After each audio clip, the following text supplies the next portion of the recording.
Continuamos con la tarea de desmentir las tergiversaciones del canal de Filosofía Judía. Y hoy analizaremos otro extracto en el que se analiza un supuesto incumplimiento de dos profecías del Nuevo Testamento. Veamos el video. Sí, tampoco aquí abajo nos dice, aquí abajo nos dice que viene Jesús ya, y que nos tenemos que arrepentir de algo. Aquí yo he visto aquí un mensaje que dice que Jesús ya viene, ¿no? Y yo quiero decir a esa persona que lea su Nuevo Testamento y que vea que Mateo 24:34 dice: no pasará de esta generación el fin del mundo. Es decir, que estamos en 2020, que yo no conozco a nadie vivo de esa época. Me gustaría hablar con Hilel, ¿no? Porque digo, oye, hablamos, pero no está, ¿sabes lo que quiero decir? O sea, no hay nadie de esa época vivo. Y en Mateo 16, vamos a decir 27-28, nos dice que algunos de sus discípulos no probarán la muerte hasta que venga él con el fin del mundo. Y están todos muertos. O sea, no hay nadie vivo de esa época. Entonces ya son dos profecías que no se han cumplido. Y Deuteronomio 18 nos dice que si una no se cumple, no es de Dios. No viene de Dios. Eso nos dice Deuteronomio 18. ¿Cómo sabéis si un profeta es verdadero? Pues si no se cumple la profecía, no hay nada. Entonces, Dios es muy sencillo en ese sentido. Y aquí tenemos dos profecías falsas. Como ustedes escucharon, supuestamente hay dos profecías pronunciadas por Jesucristo que no se cumplieron. Mateo 24:34 y Mateo 16, verso 27 y 28. Entonces, tales profecías, concluyen estos judíos, no pueden ser de Dios y por tanto, Jesucristo tampoco puede ser un profeta verdadero de Dios. Porque, según Deuteronomio 18:22, las profecías de los falsos profetas no se cumplen. Esta es una distinción entre un falso y verdadero profeta. Es una prueba irrefutable de su falsedad. Veamos si acaso fallaron ambas profecías. Comencemos con Mateo 24:34. De cierto os digo que no pasará esta generación hasta que todo esto acontezca. Lo primero que debemos de preguntarnos es: ¿a cuál generación se refería Jesús? ¿A su generación o a otra generación? Para saberlo, tendríamos que escuchar el discurso completo de Jesucristo. Así que vayamos al inicio del discurso, que comienza en el versículo 2. Pero vamos a leer desde el versículo 1 para mejor comprensión. Cuando Jesús salió del templo y se iba, se acercaron sus discípulos para mostrarle los edificios del templo. Respondiendo él, les dijo: ¿veis todo esto? De cierto os digo que no quedará aquí piedra sobre piedra que no sea derribada. Y estando él sentado en el monte de los olivos, los discípulos se le acercaron aparte, diciendo: dinos, ¿cuándo serán estas cosas? ¿Y qué señal habrá de tu venida y del fin del siglo? Respondiendo Jesús les dijo: mirad que nadie os engañe. Leemos que cuando Jesús sale del templo con sus discípulos, estos, mientras van caminando hacia la salida, le van mostrando los edificios hermosos de aquel templo que amplió y arregló Herodes. 3 templos judíos se sucedieron a lo largo de la historia. El de Salomón, que es el preexílico, el de Zorobabel, el posexílico, y el de Herodes, que en realidad era una reconstrucción del templo de Zorobabel, porque lo que el judaísmo considera es que los últimos dos son el segundo templo. Herodes comienza su reconstrucción en el año 20 a.C. y su obra queda esplendorosa. Estaba construido de mármol blanco, chapado en oro y relucía con el brillo del sol. Así es como lo describen los historiadores. Sus arcos tenían de luz 41.4 pies y sus pilares 24 pies de altura por 6 pulgadas de grosor. Ante tal majestuosidad, los apóstoles, que eran hombres de campo, eran hombres de lagos, no eran citadinos, se quedaron deslumbrados. Así que ellos le muestran a su maestro la belleza de cada edificio dentro del templo. Y Jesús les responde con una profecía. Las piedras de estos edificios, las piedras de este lugar, serán derribadas de tal manera que no quedaría una sobre otra. Esta profecía dada en el año 33 se cumplió entre el año 66 y 70, cuando el general romano Tito entra a Jerusalén y destruye la ciudad y el templo. ¿Por qué se cumplió esta profecía? Porque Jesucristo era un verdadero profeta de Dios.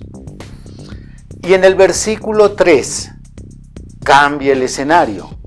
Ya no están afuera del templo, sino están sentados en el monte de los olivos y los discípulos preguntan 3 cosas. La primera pregunta es: ¿cuándo serán estas cosas? ¿Qué cosas? Que los edificios serían derribados y no quedaría una piedra sobre otra piedra. La segunda pregunta: ¿qué señal habrá de tu venida? Y la tercera pregunta es: ¿cuándo será el fin del siglo o el fin del mundo? Así que Jesús no va a responder únicamente sobre el fin del mundo, sino que Él responderá también sobre la señal de su venida y sobre cuándo no quedaría piedra sobre piedra. Las 3 respuestas están dadas desde el versículo 24 hasta el versículo 44. Si nos enfocamos al versículo 34, en donde supuestamente hay una profecía que no se cumplió, hay que leer los versículos inmediatos para ver a qué se refería Jesucristo. ¿Qué nos dice el versículo 32, 33 y 34? De la higuera aprended la parábola. Cuando ya su rama está tierna y brotan las hojas, sabéis que el verano está cerca. Así también vosotros, cuando veáis todas estas cosas, conoced que está cerca a las puertas. De cierto os digo que no pasará esta generación hasta que todo esto acontezca. Jesucristo está diciendo en su enseñanza que aprendamos de la higuera. Nos envía al Antiguo Testamento, en donde en parábola la nación de Israel fue representada por una higuera en varias ocasiones. Por ejemplo, en Jeremías 8:13, en Oseas 9:10, en Joel 1:7. Jesús había anunciado unos versículos antes que los judíos sufrirían destrucción en su tierra, que ésta sería asolada y que ellos serían dispersos. La higuera sería destruida, pero en un día futuro sería plantada nuevamente en su tierra y reverdecería. La destrucción de Jerusalén y del templo se cumplió tal como lo profetizó Jesús. La dispersión de los judíos se cumplió también. Y sabemos que en 1948 Israel es declarado nuevamente en las Naciones Unidas como una nación independiente. La higuera reverdece. Se profetizó el sionismo. Pues las personas que nacieron de 1948 en adelante serían la generación que verían cumplir varias de las profecías que Jesucristo dio en este capítulo. Así que en este momento hay muchas personas vivas que son de esa generación. Por lo tanto, la profecía no ha fallado. Si todas las personas que nacieron de 1948 en adelante estuvieran muertas, o aun si fueran solamente las que nacieron en 1948, si todas ellas estuvieran muertas, entonces la profecía hubiera fallado. Concluyo, Jesús no está hablando de la generación de sus días, sino de una generación futura, la que vería a la higuera reverdecer, la que vería a Israel nuevamente ser plantado en su tierra. En segundo lugar, la profecía de Mateo 16 dice: porque el Hijo del Hombre vendrá en la gloria de su Padre con sus ángeles, y entonces pagará a cada uno conforme a sus obras. De cierto os digo que hay algunos de los que están aquí que no gustarán la muerte hasta que hayan visto al Hijo del Hombre viniendo en su reino.